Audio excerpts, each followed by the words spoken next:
అందరికీ నమస్కారం. నేను మీ షేక్ ఫరీదా. ఈరోజు గవర్నమెంట్ హాస్పిటల్ కాడికి వచ్చాం. హబీలాబాద్ చెల్లెలికి బాగలేదు కదా, చూసేదానికి వచ్చామండి. వెళ్ళి చూసి వచ్చిన తర్వాత కూడా వీడియో చేస్తాము. కానీ ఈరోజు గుంటూరుకు వచ్చామండి. మనీషా వచ్చింది, సుభాషిణి వచ్చింది, మా పవన్ వచ్చిండు, మా వారు వచ్చిండు, మా అందరూ ఇంకా నలుగురు ఐదుగురు రావాల్సి ఉంది.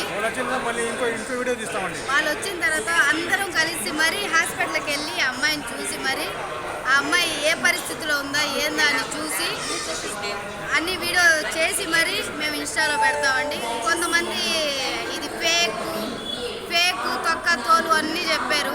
వాళ్ళందరికీ కళ్ళు తెరిపిద్దామని ఒక చిన్న ఆశతో వచ్చానండి. మాట్లాడరా. సో ఈ విషయం మీకు ఎందుకు తీసుకొచ్చాము అంటే, డబ్బులు ఇచ్చిన వాళ్ళు మాత్రము ఎక్కడ కూడా మాట్లాడలేదు.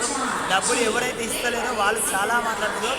సో వాళ్ళ గురించి అమ్మాయి ఇక్కడికి హాస్పిటల్కి వచ్చి ప్రూఫ్ గురించి వీడియో చేసి పెడుతున్నాము. సో మీరు అందరు చూసిన వాళ్ళు కళ్ళు తెరుచుకొని మరి మీరు కూడా ముందుకు వచ్చి సాయం చేయాలని మీకు అందరికీ రిక్వెస్ట్ చేస్తున్నాను. Thank you so much.